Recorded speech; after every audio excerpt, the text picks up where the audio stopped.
Tengok ni mereka saja. Saya hendak tanya. Waalaikumsalam.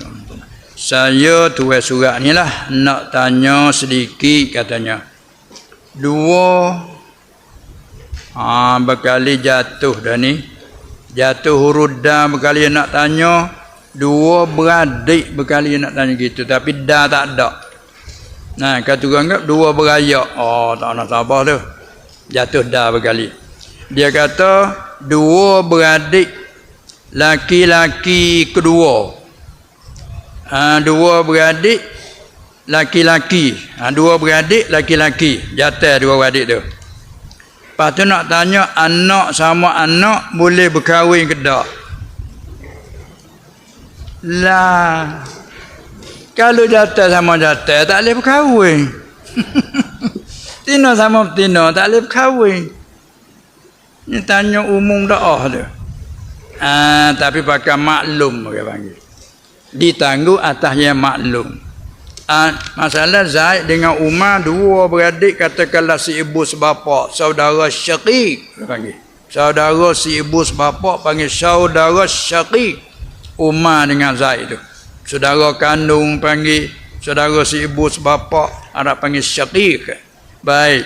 Lepas tu anak si Umar puan, anak si Zaid laki. Dia nak kok tu lah. Tapi dia tanya umum lajak. Anak sama anak boleh kahwin ke tak? Dia tak ada tafsir. Kalau jawab boleh lalu klip nikah sama jatuh. Itu. Pakai maklum. Jadi kira-kiranya dua tu panggil sepupu lah kat kita dah. Tu dia. Dia panggil sepupu, tapi setengah istilah dia panggil apa? Dia panggil anak. Dia panggil anak kandungan. Dia panggil sepupu ni lelaki dengan puan. Kita sini tak. Bila dua beradik, tak kira dua beradik lelaki kedua dan puan kedua, lelaki seorang puan tak kira lah. Bila anak sama anak panggil sepupu. Siapa panggil? Luk pi, luk nong. Jada tak? Itu dia. Dia tanya boleh ke tak berkahwin? Hak ni kalau tak ada campur yang lain lagi, iya boleh. Dia panggil ajnabi. Itu dia. Boleh pesaka, boleh jadi wali bila sama pak dua beradik. Itu anak, kita tahu anak nama perempuan nama Zainab.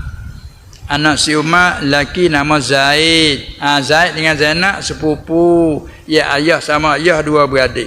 Maka Zaid ni kalau tak ada wali lain, Zaid ni boleh jadi wali tu bila Zainab nak menikah dengan orang lain.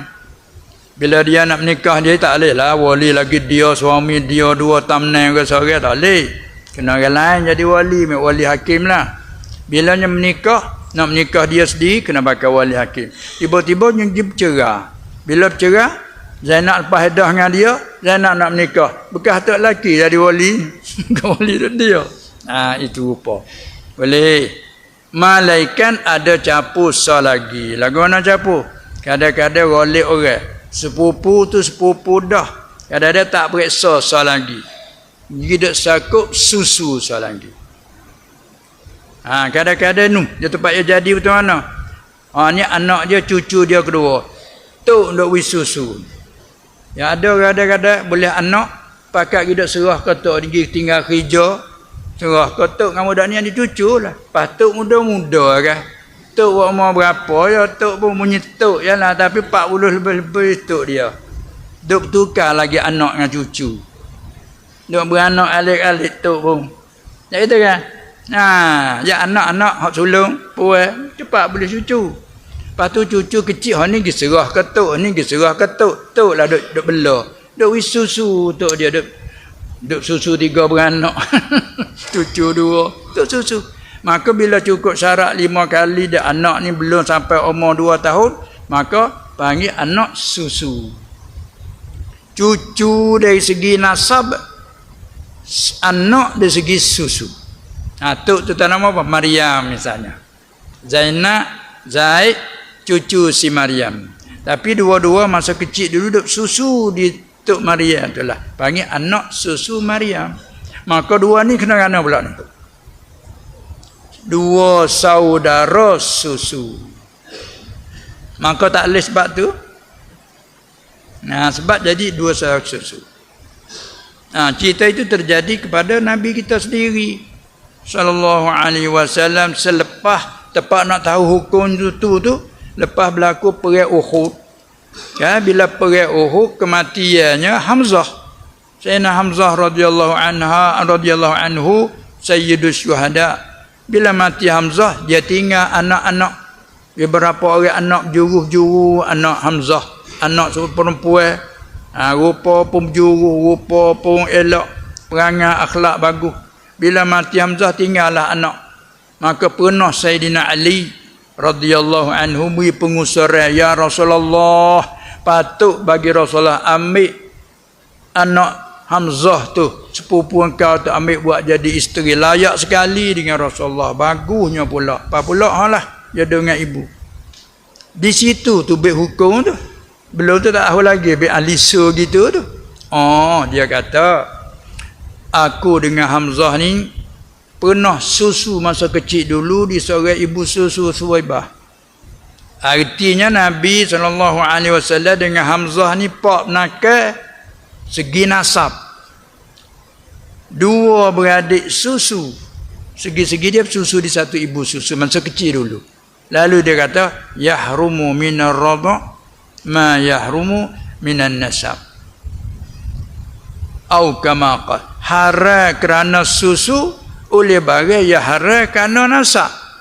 Arti kalau dua beradik haram kahwin, maka dua beradik nasab, dua beradik susu pun haram apa tu? Artinya anak Hamzah ni anak menakalku, anak menakal susu.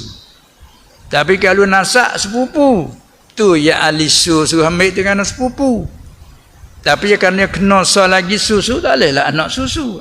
Gitu. Jadi jawab perasaan itu, sekiranya kalau tak ada kena kod lain, ada kena kod lain, sekadar sepupu ya, tak ada apa-apa. Gana? Kau dua adik kau nak?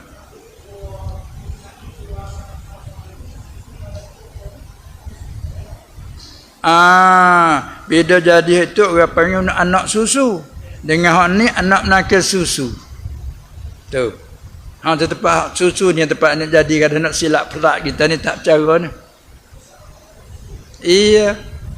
Tu yahrumu minan nasab, yahrumu minar radha' ma yahrumu minan nasab. Hak tu sebut dalam Quran dua aja.